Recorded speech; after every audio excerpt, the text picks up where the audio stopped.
8 seconds.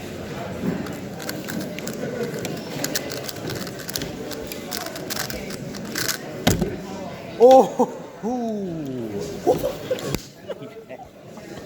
Yes! Yes. Hi guys, so this past weekend at Guildford Winter 2023, I broke my 3x3 PR single with a time of 5.91 seconds. I don't get very many 5s at home, so this was pretty lucky, but I think it was also quite a good solve. It had a good flow, and what I thought I'd do today is break it down for you. So the Scramble will be on screen and in the description.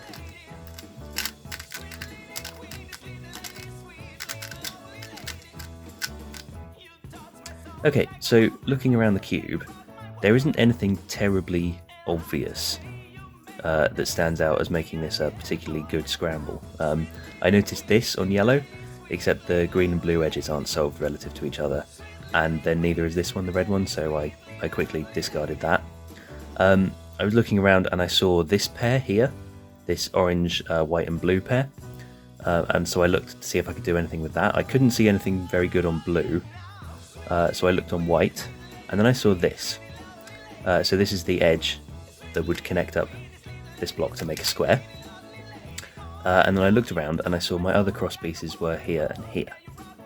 And I realised that connecting these up to make the square would put the green edge in the U layer here, which was quite nice, and the red edge here, with this being the white sticker.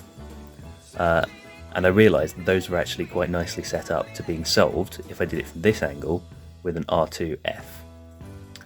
I wasn't really tracking the edge that would go with this to make this an xcross. I knew that when I solved the cross pieces relative to each other with this corner, that the D layer would be misaligned.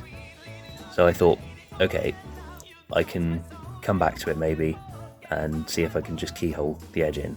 So what I ended up doing for the cross then was this: D prime, R prime to solve these, and then we have the green and the red here. So I did D2, R2, F, and it was at this point that I noticed the edge was actually solved, which I wasn't expecting, so that was really nice. So I just finished off the X cross with a D.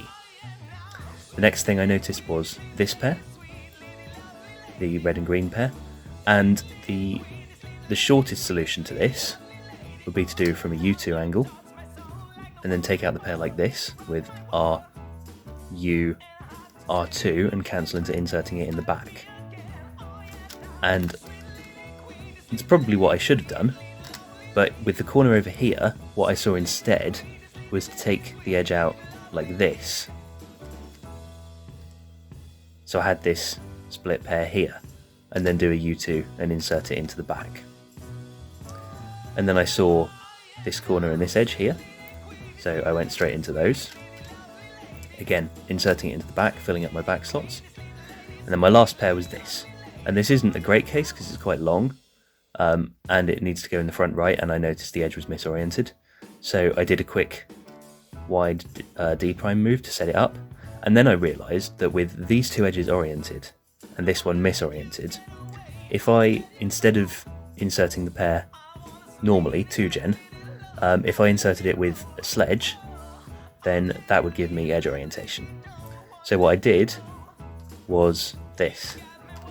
The normal solution up until here, when I cancelled into doing a lefty sledge to get edge orientation.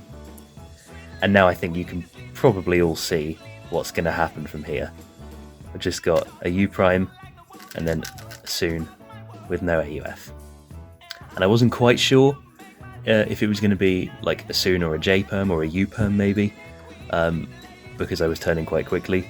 So there was a little bit of a pause before I stopped the timer, but having no AUF helped, I think, with my reaction times. So I stopped the timer in 5.91 seconds. So just some thoughts on this solve to finish off with. I think to improve it, I definitely should have tracked this cross edge that was here. And I think it wouldn't have been too difficult to track, because I know to make this square, the R prime move doesn't affect it, so it would just end up in the back here. It would be here at this point. and then with a D2, which I would set up to solve the xcross pieces, it would come to the front here, and the blue sticker would be matching. So I would know that with R2 and then an F, that it would solve it. So I think I could have tracked that maybe, and that would have been a bit quicker.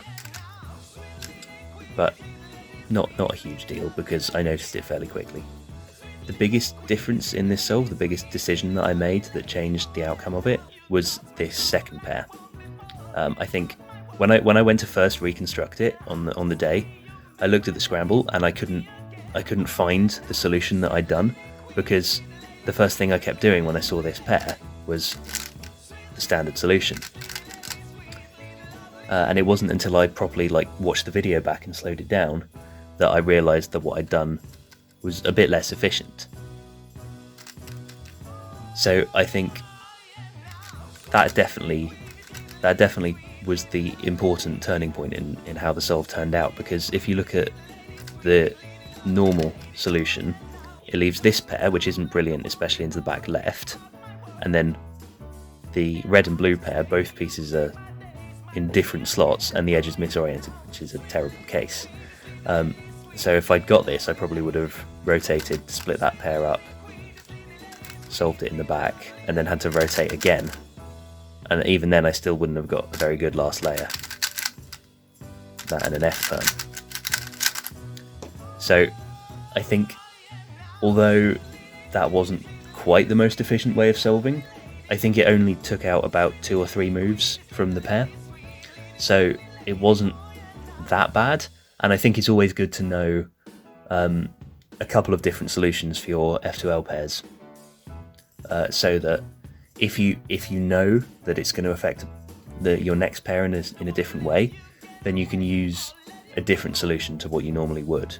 I wasn't really aware of how it would affect my next pair in the solve. I think I just saw it on the fly because of the angle that the case was at.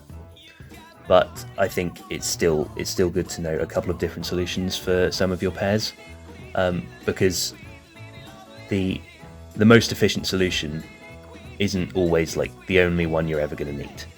I definitely think the last layer helped this solve be quite fast, because I think up until that point it was just a normal, decent F2L. Obviously there's quite a lot of luck involved in that, but there's luck involved in everything, so I'm not too bothered by it. I think my recognition and my turning were quite good. So the solve was 41 moves in 5.91 seconds, which is 6.94 turns per second.